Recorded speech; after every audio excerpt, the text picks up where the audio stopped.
Now I would just like to introduce y'all to the man, the myth, the legend, the MVP front runner. If anybody else got to say something different about that, then come see me. Yeah. I'm right here in Bmore outside the bank. If you got an issue with that, come see me. I'm about that. Big trust. Woo woo. Lamar Jackson in the flesh. Yes, sir. Big trust. I'm with you. Big trust. Big trust. That must be a thing they got in their locker room. Big trust. Unless I'm just not cool enough, and I don't know what that means. I know he made the invitation. I will not go see him. I will not argue with him on that. Oh, no, I know. He would just whoop your ass in 3 seconds. Correct. Yes, I will not. Right. Yeah, even though he offered to. It'd be fun, actually. I would enjoy it. And it wouldn't be that much pain for you. It would be over quickly? Yeah, it'd be you one shot. You wouldn't really, you'd wake up the next morning and you'd be like, what happened? And we'd be like, you got knocked the out. Hey, Mr. Ingram, I know what you said about Lamar. I just feel like Russell Wilson's been a little bit better this year, but I just wanted to come see you because you said to do that. Yeah, good luck with that. He was good again, was Lamar Jackson. I mean, just having such a special year. His line for this one, I'll start with his rushing line. 9 rushes, 86 yards, so he did that again. Yes, he did. 17 of 24, 222 yards, 4 touchdowns through the air, no interceptions. Last 5 games for Lamar, he has 13 touchdowns, 0 turnovers, no interceptions, no fumbles. He is just playing about as well an overall game as you can play as a quarterback. He's the MVP right now, right? Don't you agree? So. Yeah, I do too. He would get my vote. If I had a vote right now, Lamar Jackson would be the MVP, just edging out a Russell Wilson, who I think is phenomenal too. But Lamar's been really, really special. But did the film show that? The film did show that. It did. It really did. And, I think the things I would take away from the film more than anything. First off, this was a tough matchup. The Texans don't have a great pass rush, especially with no J.J. Watt now. The only guy you really got to worry about rushing the passer is Whitney Merciless, and it's not like he's a game breaker that way, and he gets the extra attention now that he's really the only guy. So he's almost kind of a moot point. That stinks. Pass coverage has been an issue for the Houston Texans all year long. It was again in this game. Even on some of the incompletions he had, he was just like aggressive and trying to throw the ball down the field, and I want to go, oh man, there's a shallow cross underneath. If he just throws it, it's going to be a 15, 20-yard gain. And it wasn't like they were bad decisions because he threw it down the field. He just, missed a down the field throw that he liked. Yeah. I get it. I just think the big thing with me is they just put so much stress on a defense. That's what's so impressive with them. They can't play man effectively against them just because you got too much to cover. They have a ton of man beaters where they'll cross you up underneath in the pass game. The bootlegs, which are crossing routes too. So now you're going, whoa, Mark Ingram's going this way, and the tight end and the receivers are going that way. And yeah, good luck trying to cover that when you're worried about the run game coming down and smashing your face, right? Tight ends coming out of the back, side of the formation behind the line of scrimmage. So it's tough to be able to play man-to-man against that all the time because they will cross you up and it will mess your run fits. So he simplifies you because of his greatness. And then their offense has a great formula. You've heard me say it a million times, but they make you defend every little part of the field with everything they do. And that's the big thing that always jumps out to me with them. But, their pass game, it's always got somebody going deep, whether it's Hollywood Brown or the tight ends. It's a vertical aspect with something shallow cross or crossing underneath. And you think Hollywood Brown is vital to this offense? I think Hollywood Brown, other than Lamar Jackson, is the second most important part of this offense. Really? Yes, because he is the one guy that can put fear of God into secondary on their team. So I do think they need to be very careful. Like, if he is not all the way healthy, don't throw him out there. If they have their eye on the prize, which is winning the Super Bowl, this is key. And, despite with my boss walking by who flustered me a minute ago, okay, the Ravens are the best team in football. If you made me power rank the NFL right now, I am giving the Ravens the edge. I am. And then it'd be really close between it's tough to argue. I mean, they've gone up to Seattle, beat the Seahawks there. They had some early season slip-ups, but that was a long time ago. I mean, we're talking about what we're seeing, and we're seeing domination ever since the bye week and what they did to the New England Patriots. Can they beat the Patriots in New England, though? Well, yeah, that'll be tough. But either way, they match up very well with the Patriots to where I know it will go toe-to-toe no matter what. Like, there's no way the Patriots are ever going to blow the Baltimore Ravens out. That will be a game that goes down to the end. And, of course, we know Belichick will have some wrinkles up his sleeve and all those type of things. But, I just think with the run game, smash up the middle. Oh, Lamar Jackson on the edge in the run game. Oh, my gosh, the pass game, it's very vertical with Andrews and, the other tight ends and Hollywood Brown and Boykin. And then it's, okay, gosh, they're going deep, but yes, they got people going underneath in the shallow part of the field too, so that's stressing us out. And then, oh, wait, we're worried about the deep routes and the shallow crosses, and oh my gosh, we have the greatest scrambling quarterback in football back there too. We have to remember about him too. So they just put so much pressure on you that way to where that's really what it's impressive. And really kind of controlled this game from get-go. You got to remember they missed a field goal. They missed a fake field goal where they tried to do that early on. So it took them a little while to kind of get in the flow. It was only 14-0 at halftime. They scored 41 in the game and left some points on They the field. definitely did. They did. And he left even some yards in the pass game on the field. Sure. But that's really what it comes down to. And he's throwing it really well. I mean, it's pinpoint. And it's got a lot of mustard behind it. And, that's why he's in the lead for the MVP conversation right now. And Greg Roman doing wonders once again with the offense. It's the best rushing team in the NFL. They average 5.69 yards per rush. Helps when you have Lamar. Yep. They're the second best team in the NFL in converting third downs, so it's tough to get them off the field. They're the best in time of possession, 34 minutes and 20 seconds. So it's just like they do all these things that help their defense, who is playing well, and we'll get to in a second. But they're just so many different plays. And there was that 39-yard rush for Lamar that I took a look back at, and that you had the Texans, Charles Omenihu, unblocked, had no chance. No Does chance. like a 360, and then Merciless also unblocked, missed a tackle. And on that same play, 8 yards down the field, Deshaun Gibson, unblocked, missed the tackle. Right. And so you have three guys that you literally did not need to block that did not make the He's play. one of the best open field runners in the game. I'm talking about anybody. Receivers, running backs, whoever you want to talk about. Like, when him and the ball in space, past the line of scrimmage, watch out. And that's the last thing I'll say here before anything. And then we can move on to the other side of the ball. But one of the things I wrote on the bottom, the variety of the attack just starts to wear you down as the game goes on. The plays, okay? Mm-hmm. Then the chasing Lamar, the huge offensive line, the vertical pass game. You just get worn down. There's so many things to think about, let alone the physicality of the Ravens and some of the physical gifted players that they have out there. It's really hard to keep up with them. And then Lamar's ability to throw the ball the way he is, drop arm angles, do all that things, it's tough. And, I wrote at the very end, the Texas front four can't get pressure. And it's tough to blitz these f***ers because of the run game and Lamar scrambles.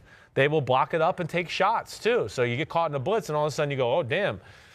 They kept 7 men in the block, and now Hollywood Brown's running a corner post against our corner, and it's not the matchup we want either. So they just really put a lot of pressure on you, do it a different way than most teams in football, but it's special, and I got to give the Ravens a lot of credit for having the vision of what they've built around Lamar Jackson. Then you get a guy like Gus Edwards, 63 yards, basically untouched for a touchdown. So it's like if you weren't worried enough about Lamar and Hollywood and Mark Ingram. That's what I mean. And then you got to worry about them like just opening up huge holes right down your throat. And you go, holy crap, right? And then Ingram and they got it all right now. Lamar has 518 yards this year after a defender closes within 1 yard of him. Jeez. Josh Allen is the next closest quarterback with 281. So it's just even when they get close to Lamar, they're really not that close. Is that it? Yeah, that's it. We've heaped enough praise on Lamar Jackson. I think so. I think we hit it all. So let's go over to the Texans O and Ravens D. And it really was supposed to be the battle of Lamar versus Deshaun. You figured, okay, there's a chance this game could be 30-something, 30-something, and it's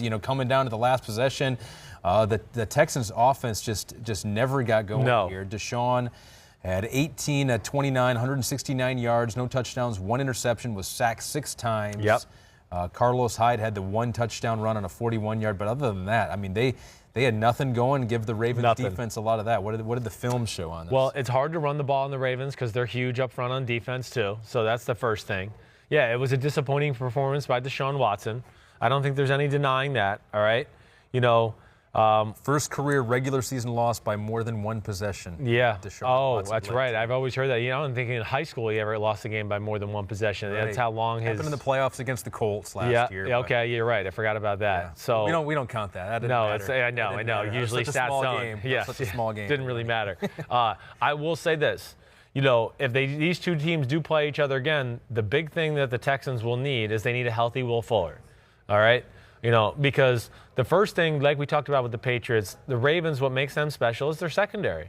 The fact that you can have Jimmy Smith, Marlon Humphrey, who's one of the best corners in the game, and Marcus Peters out there all at the same time with Earl Thomas and Canada, number 36, back at free safety, they can just match up with you. Yeah. And then that allows them, like New England, to do a lot of different things at the line of scrimmage. They do a lot of the similar kind of stuff, stand people up, who's coming, who's blitzing, whatever it is.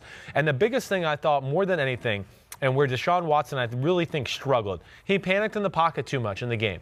He really did. There was too many times where, he started to run around, like the fumble. He didn't need to run.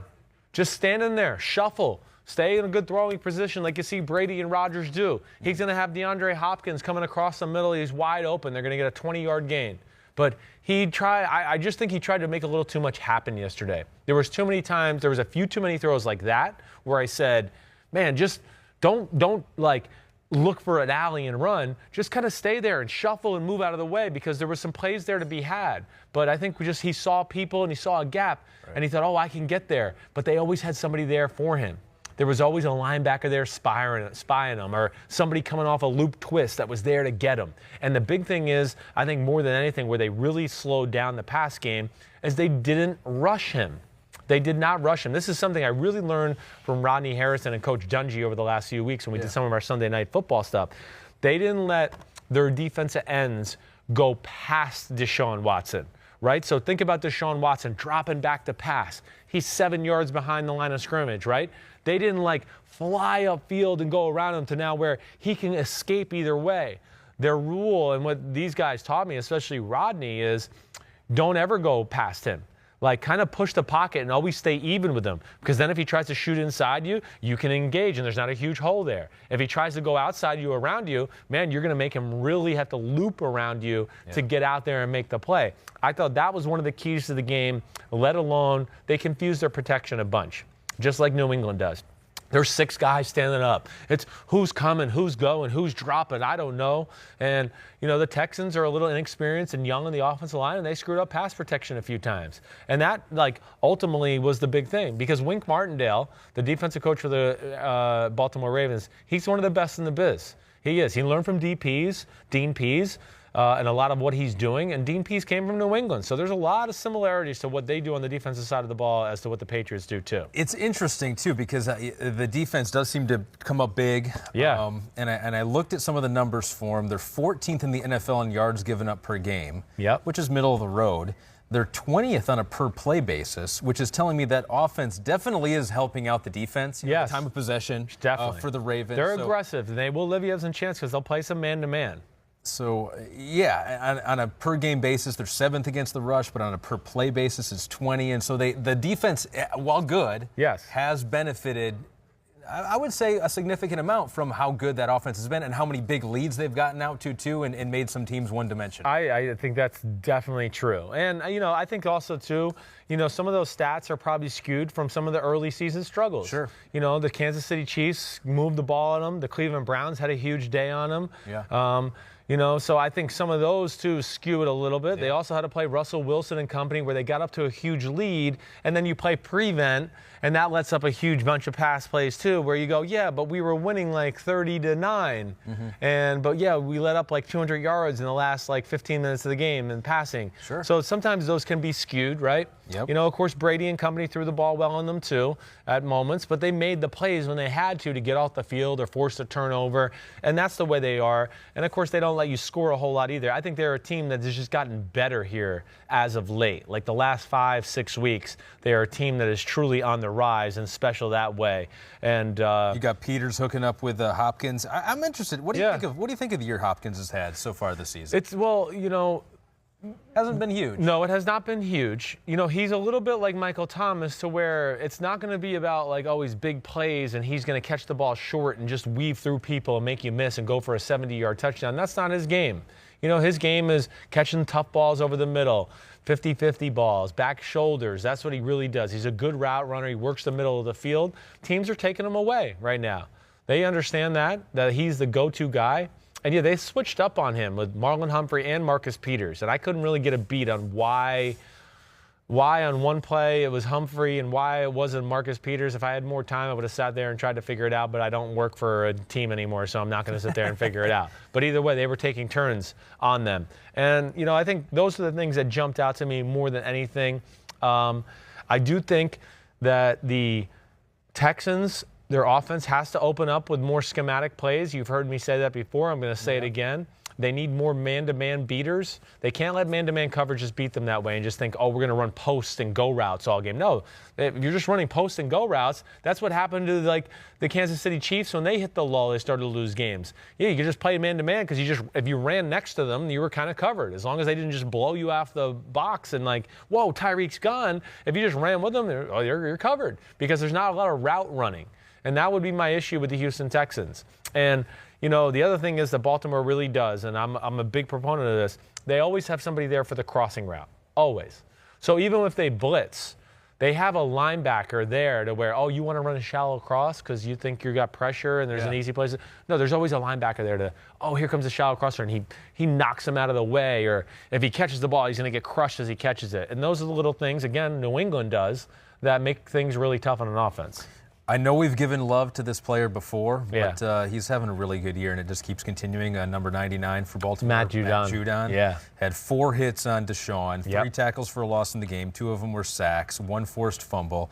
Went to Grand Valley State in my neck of the woods in the western part of Michigan there, and so he's developing into a star, I think, Matt Judon. So another good game for him. And you also noted here. People standing at the line of scrimmage, confused protection. So you think that the Ravens are doing some things. Not only are they talented, but they're also doing things that they're throwing off the other offense. They do. Well, they give you a lot of looks to make you think, oh no, they're bringing everybody. I got to get the ball out. And then you say set hut. And this is what New England does too. Yeah. Because so quarterbacks have certain things they look at in the secondary and go, oh, this is all out blitz. Like, this is trouble. We can't protect it. They're going to bring more than we have to protect. Okay. And they give you those looks to where the quarterback starts to, like, he might signal somebody, hey, you get ready, and we got to throw this ball quick.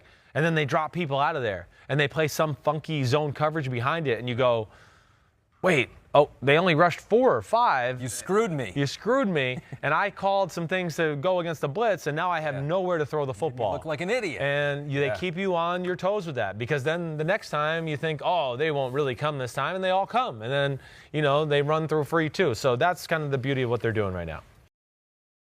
Hi, I'm Mike Tirico, and thanks for watching. Make sure to hit subscribe for the latest news and highlights from NBC Sports.